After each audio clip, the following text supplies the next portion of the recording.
not for them to miss me. Yes, I see the things that they wishing on me.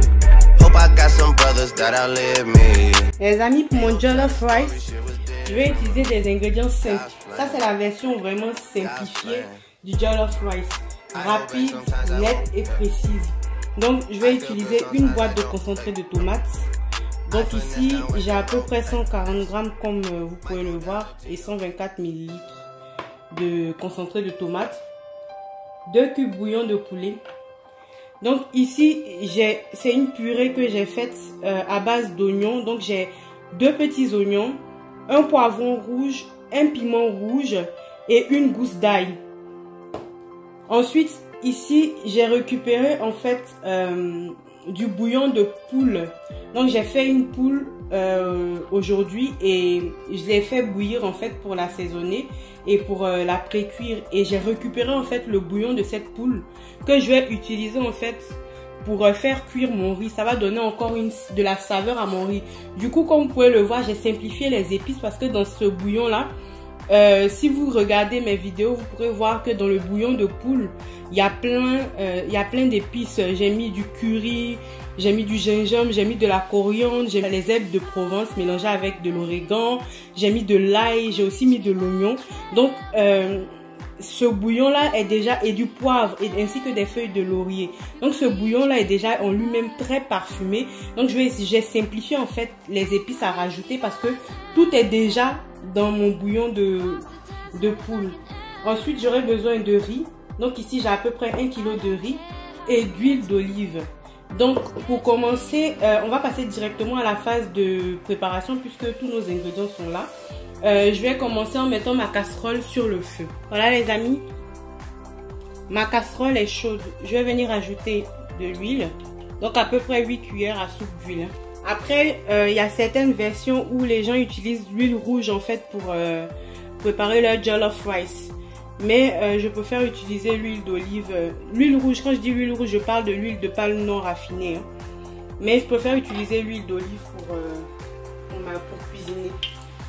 C'est une habitude que j'ai prise et j'aime bien le goût que cette huile-là donne à la nourriture. Donc je préfère l'utiliser par rapport à l'huile de palme non raffinée. Surtout pour la cuisson du jollof rice. Je sais qu'au Nigeria, ils utilisent surtout l'huile de palme. Donc, comme mon huile est chaude, j'ai rajouté ma purée d'oignons, poivrons, piment, ail que j'ai fait précédemment. Donc, je vais bien la faire revenir. Je vais la faire revenir à peu près une dizaine de minutes. Donc, je vous montre un peu comme ma casserole est assez haute. J'ai du mal à avoir un bon angle de vue. Mais, en premier, j'ai rajouté ma purée d'oignons, ail et poivrons et je vais la laisser revenir pendant 10 minutes. Donc ça fait à peu près 10 minutes que j'ai rajouté ma purée d'oignons, poivrons, ail et je vais venir ajouter mon double concentré de tomates. Je mets toute la boîte. Ça va me permettre d'obtenir cette couleur rouge caractéristique en fait du jollof rice. Hein. Donc je tiens à préciser que jollof rice c'est le nom anglophone en fait qu'on utilise généralement pour parler du riz gras des Ivoiriens. Mais au Nigeria ils l'appellent jollof rice et le nom le plus connu aussi pour la diaspora c'est vraiment jollof rice. Mais nous en Côte d'Ivoire on appelle en fait le riz que je suis en train de cuisiner le riz gras. Pas parce qu'il est gras. Je ne pourrais pas vous dire d'où vient l'histoire du riz gras, mais on l'appelle le riz gras. Et généralement, les gens, on le fait aussi le jour de mardi gras. Je ne sais pas si ça a un lien ou pas, mais en tout cas, moi, chez moi, dans la maison où j'ai grandi, on pouvait le préparer à n'importe quel moment. Il n'y avait pas de jour spécial ou dédié pour manger le riz gras ou jollof rice. Je sais que dans mon village, il l'appelle aussi riz popo. Donc vous voyez que une même préparation peut avoir plusieurs noms selon le lieu dans lequel on se trouve. Le plus important c'est de rester et de coller au plus à la recette originale. Vous voyez, j'ai sorti ma casserole du pays juste pour préparer ça parce que j'ai l'impression que quand je fais ce riz là dans cette casserole là, il a un goût beaucoup plus prononcé.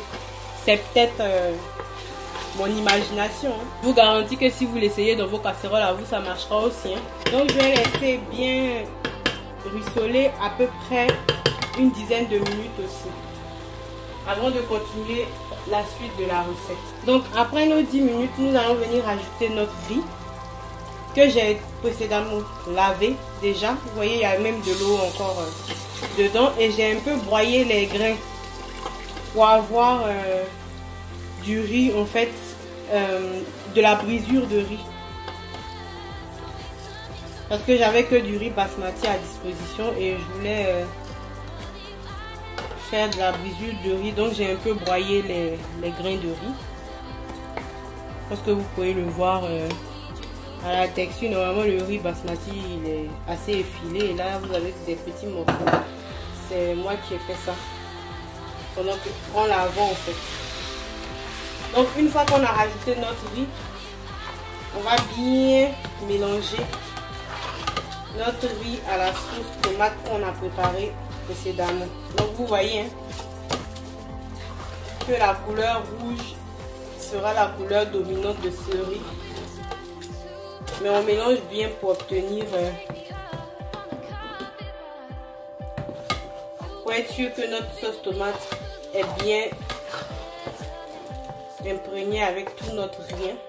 Donc une fois qu'on a bien mélangé notre riz comme que voici, on va venir ajouter l'élément liquide. Donc nous allons venir renverser notre bouillon par-dessus notre riz. Donc comme vous voyez, je ne suis pas allée et j'ai pas renversé la totalité du bouillon. J'ai renversé juste un peu parce qu'il faut contrôler la quantité d'eau qu'on va mettre dans notre riz. Donc on mélange bien. Donc à ce stade-là, je vais bien baisser mon feu. Vraiment, je le mets au minimum que je puisse mettre. Mon riz va cuire à la vapeur. Et je vais venir verser le reste de mon bouillon par-dessus mon riz. Les petits grains noirs que vous voyez là, c'est des grains de poivre. Ne vous inquiétez pas. N'hésitez pas que j'ai mis du charbon dans mon riz. C'est du poivre. C'est des grains de poivre. En fait, qu'il y avait déjà dans le bouillon à la base. Et je vais mettre un peu d'eau. Pas beaucoup. Je voulais aussi récupérer le reste de mon riz qui était resté dans ma riz. Voilà. Donc on mélange un bon coup. Et à partir de maintenant, on peut couvrir et laisser cuire vraiment à feu doux. Tout doucement, tout doucement, tout doucement. Le temps de cuisson est approximativement d'1 heure à 1h15. Voire même 1h30. Tout dépend de comment vous aimez que votre riz cuit et comment vous avez été capable de garder en fait la chaleur à l'intérieur, la vapeur en fait à l'intérieur. Donc là pour le moment, je vais laisser cuire au minimum, donc à feu minimum, mais pendant toute la cuisson ça sera à feu minimum. Je vais attendre que l'eau en fait soit absorbée par le riz et je vais couvrir en fait pour garder, pour que mon riz cuise à la vapeur. Je vais enfermer en fait mon riz pour qu'il cuise vraiment à l'étouffer. C'est le principe du riz pilaf. Donc vous voyez que l'eau a été absorbée. Je vais venir avec mon papier d'alu emprisonner mon riz pour qu'il cuise vraiment à l'étouffer. Voilà. Et je mets mon couvercle par-dessus.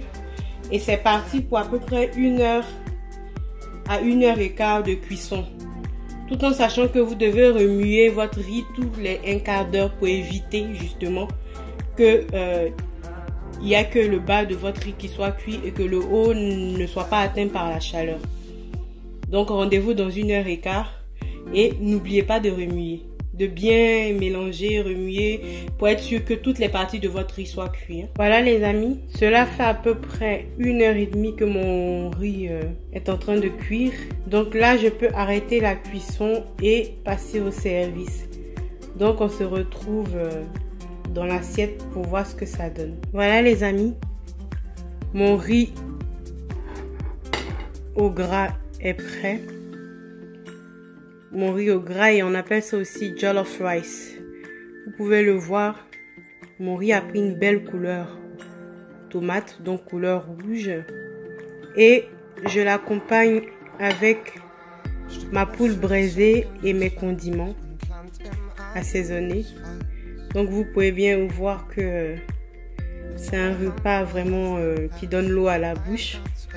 Et je vous invite à l'essayer. Alors les amis, si vous avez aimé ma recette du riz au gras ou jollof rice, je vous invite à liker ma vidéo, à me laisser des petits commentaires et surtout les amis, n'hésitez pas à vous abonner. Et je vous dis à bientôt pour de prochaines recettes. Bye bye!